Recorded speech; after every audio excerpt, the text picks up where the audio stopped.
My name is James Miller, and at 82, I've watched more Toronto winters than I care to count from this same window overlooking Bathurst Street. The streetcars still clatter past, their bells ringing out like they did when Margaret and I first moved here in the 60s. 5 years have passed since she left me, 5 years of learning to live with half a heart, of setting one plate instead of two, of sleeping on my side of the bed while hers remains untouched, the pillow still carrying the faintest scent of her lavender hand cream. Those first months after losing her were like drowning in slow motion. Our home, once filled with the sound of her humming while she cooked and the gentle click of her knitting needles in the evenings, became a cavern of silence. I'd wake at 3 in the morning, my hand reaching across the cold sheets, forgetting for just a moment that she wasn't there. The forgetting was cruel. It meant I had to remember all over again. Some nights, I'd press my face into her pillow and weep like a child, the loneliness so heavy it felt like stones in my chest. Margaret and I never had children. It wasn't for lack of trying. God knows we wanted them. But after years of disappointment and doctor's visits, we made peace with it being just the two of us.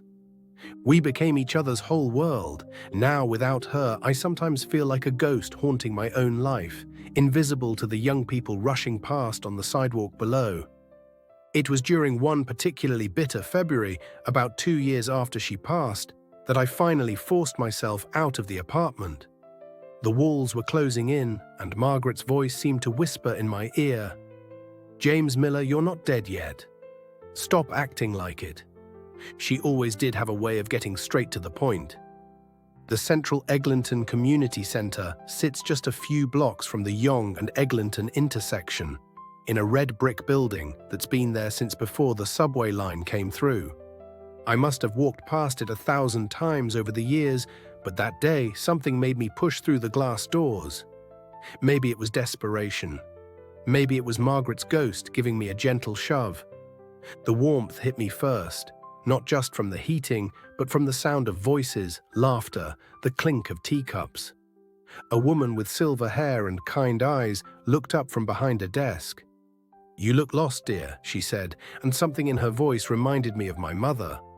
That's how I found myself sitting at a card table on a Thursday afternoon, holding a hand of bridge and trying to remember rules I hadn't thought about since the 70s.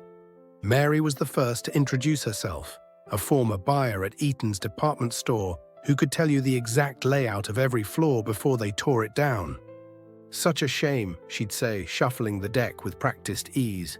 "You could find anything in that store, not like these modern places."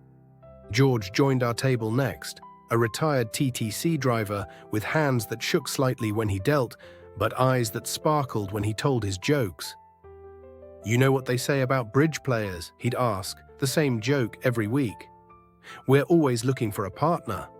Helen would roll her eyes and pat his arm, then turn to explain the bidding to me with the patience of someone who taught high school mathematics for 30 years.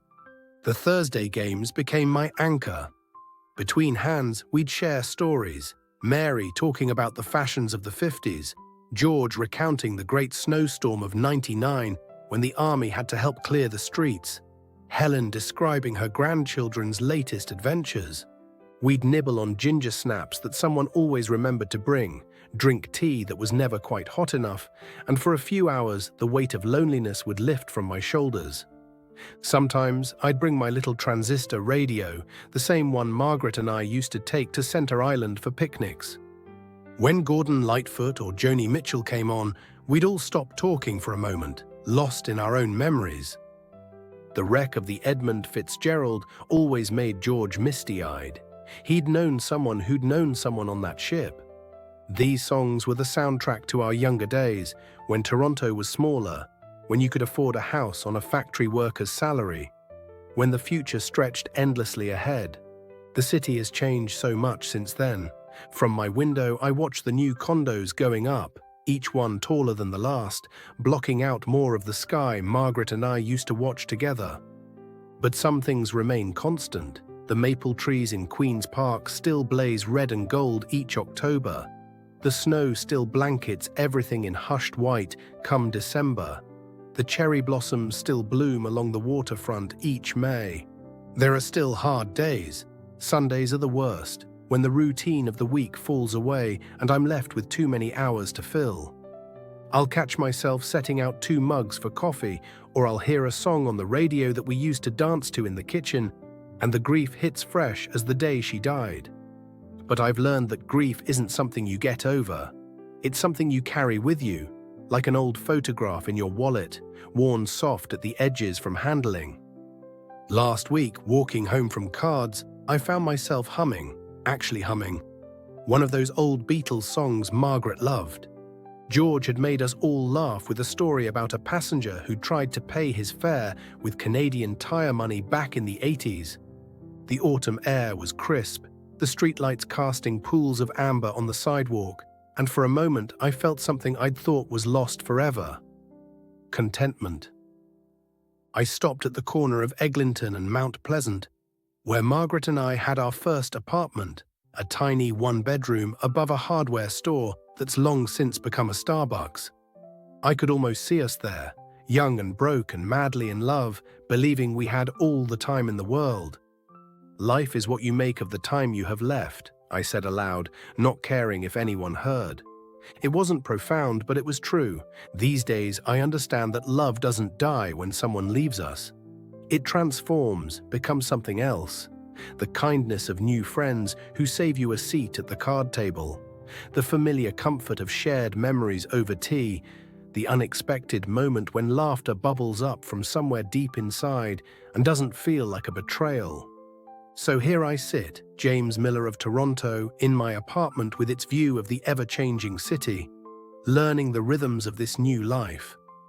Margaret's pictures still smile from every shelf, her favorite chair still sits by the window, but the apartment no longer feels like a tomb.